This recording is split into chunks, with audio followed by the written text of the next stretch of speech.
Once upon a time at St. Luke's High School, where silence runs deeper than secrets and the air still hums with the echoes of old stories, Amoka, a quiet, observant literature student, finds a forgotten blazer in the school's lost and found. Inside, she uncovers a bundle of love letters written years ago by a mysterious former student to someone named Amina. Though those days have long passed, the words still burn with feeling. Amoka begins to write back, not knowing her simple act will awaken a love story fate never truly finished. It was one of those gloomy afternoons when the rain fell like secrets from the sky. Amoka wandered alone, escaping the chatter of her dorm mates. Her steps led her to the oldest part of the school, the storage room that students call the Forgotten Corner. Inside, dust floated in golden shafts of light. Amoka wasn't searching for anything. But then she saw it, a navy blue school blazer. Oversized. Faded. Yet strangely elegant. She reached for it. Something about it whispered to her. She slid her hand inside the inner pocket, expecting nothing. But her fingers found something soft. A folded paper. Then another. 6 in total.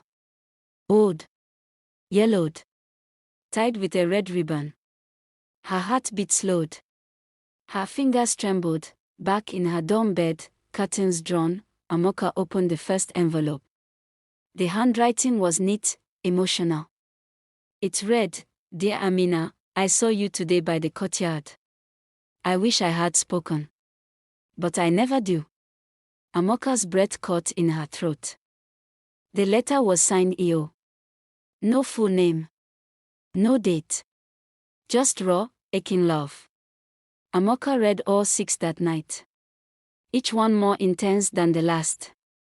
Whoever E.O. was, he had loved Amina deeply, silently, tragically. Who were they? Why did no one ever find these letters? Amoka couldn't stop thinking. The school had changed uniforms years ago. That blazer had been hidden a long time. So why now? The next day, Amoka asked an old librarian about students with the initials E.O.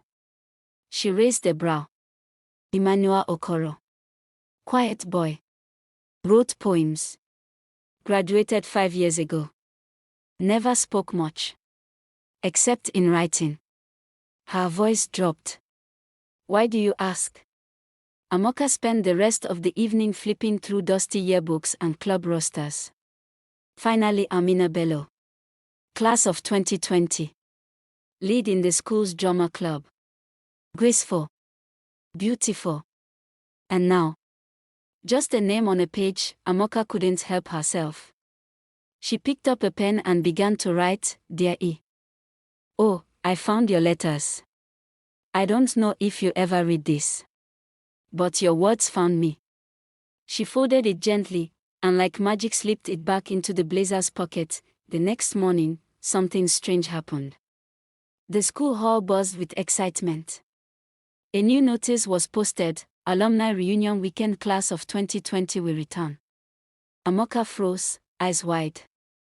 Was this fate? Could the ghost behind the letters be walking into her reality? Amoka couldn't sleep. Every time she closed her eyes, she heard his voice, not really, but in the way he wrote, as if the letters whispered in her mind. E.O. wasn't just a boy from the past anymore. He had become something else, something alive in her present. She approached Mr. Boko, the school's literature teacher. "Did you know Emmanuel Okoro?" He raised a brow, then smiled faintly. "Oh, the boy who used poetry like oxygen. Quiet. Brilliant. Elona. Until Amina."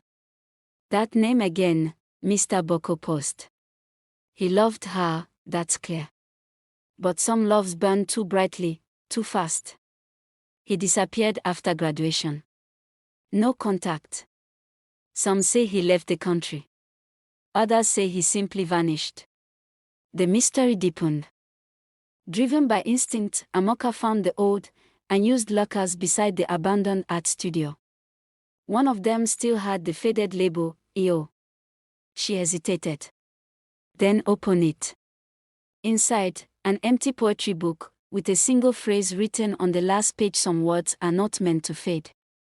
That night, Amoka wrote again. Dear Io, I found your locker. Your words are alive, and they've found someone who's listening.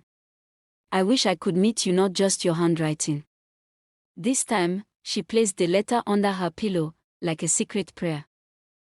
Posters went up across campus. St. Luke's was buzzing.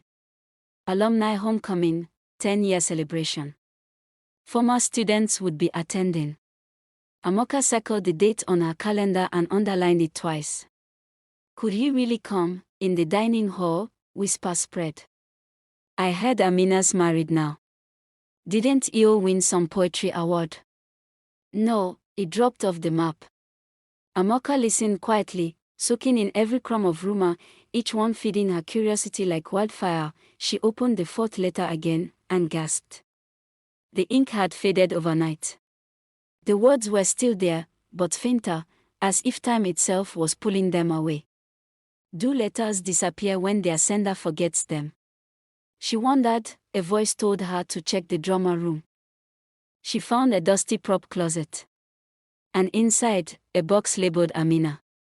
Old scripts, a scarf, and a photo. Amina and Io standing side by side, not smiling, but staring straight into the camera, as if guarding a secret. She snuck into the admin office after hours. The alumni guest list sat on the secretary's desk. Her fingers trembled as she flipped through it. Okoro, Emmanuel. He was coming. Her breath caught, but something else made her freeze. Just below his name was another one, Bello, Amina. What happens when a ghost from the past walks into your reality, and they aren't alone? The air around St. Luke's High School buzzed with anticipation. Chairs were stacked outside the assembly hall. The floors were polished until they gleamed.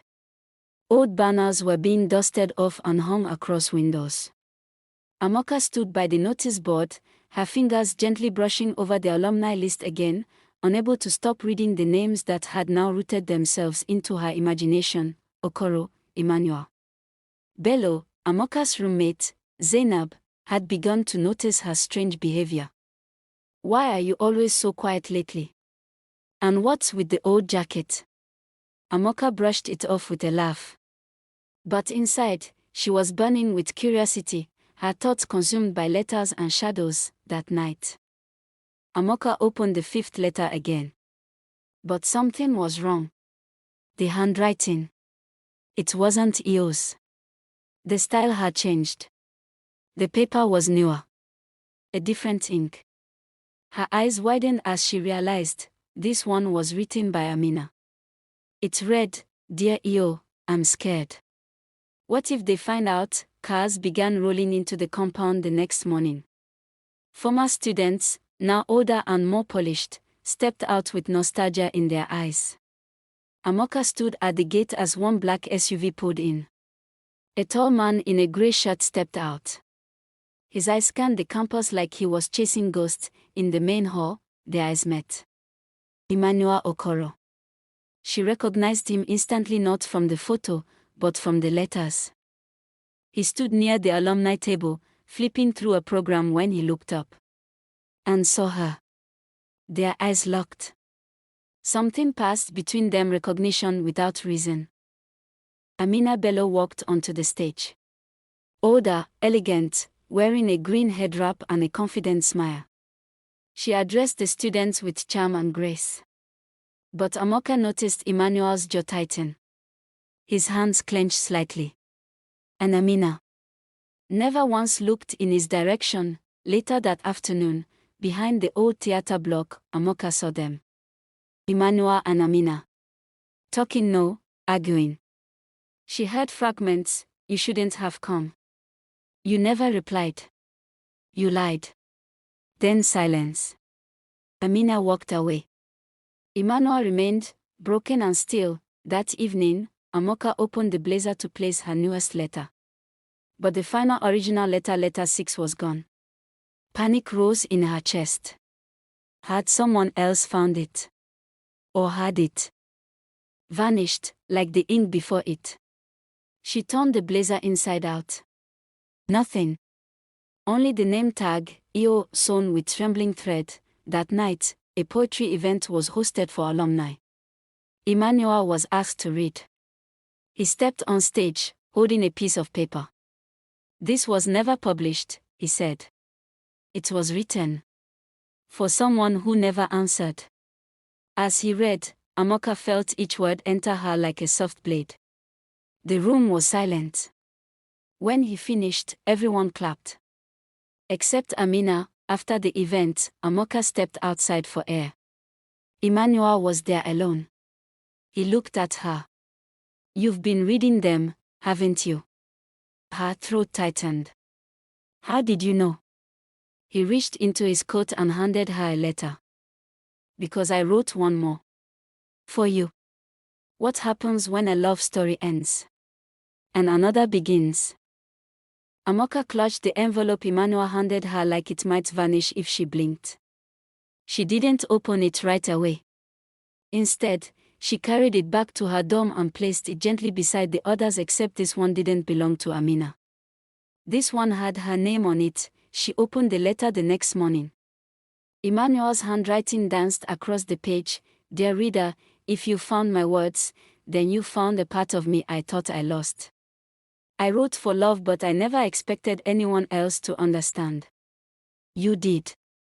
You answered when I thought I was writing into silence. Maybe love doesn't end. Maybe it just changes its name." Amoka's hands trembled.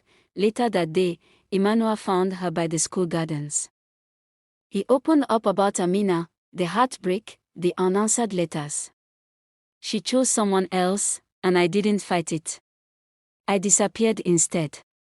Amoka listened, not with judgment, but with the stillness of someone who had come to know his heart from the inside out. Amoka ran into Amina near the chapel. "Did you ever read his final letter?" she asked. Amina smiled, a sad, distant smile. "I read it. But some words come too late. I'm happy now. But part of me will always wonder what we could have been." Amoka returned to the lost and found, hoping to find anything else. But the box was empty. Cleaned out for the new term. Almost like the past had finally let go. Still, the letters remained with her. Not as mysteries, but as memories now. The school organized the final evening gathering. Alumni and students sat around lanterns in a large reading circle. Emmanuel was called up again. This time, he invited Amoka to read with him. They shared the final letter aloud, one voice starting, the other finishing. A soft high-life tune played during the farewell party. Emmanuel extended a hand to her. Amoka hesitated, then accepted. "You made something old feel alive again," he said. "You gave me back my voice." Back in her dorm, Amoka opened her journal. "Dear future," she wrote, "thank you for giving me what the past couldn't. A chance to love without fear, a story of my own." The pen moved easily, no longer writing someone else's story, but hers. The next morning, Emmanuel handed her the navy blue blazer. "Keep it," he said. "It found the right person in the end." Amoka held it close. It wasn't just fabric anymore. It was legacy. It was love. It was poetry. At the school gates, alumni waved their goodbyes. Emmanuel lingered a moment longer. "We'll write, right?" he asked. Amoka smiled, tucking the final letter into her bag. "No. This time. We'll leave." As he drove off, Amoka turned toward the school, her steps light. The ghost of the past had spoken. And now, it was time for her to write her own story. Sometimes the past finds you so that you can find yourself. And when love is true, it may not always come when you expect it, but it always leaves something beautiful behind.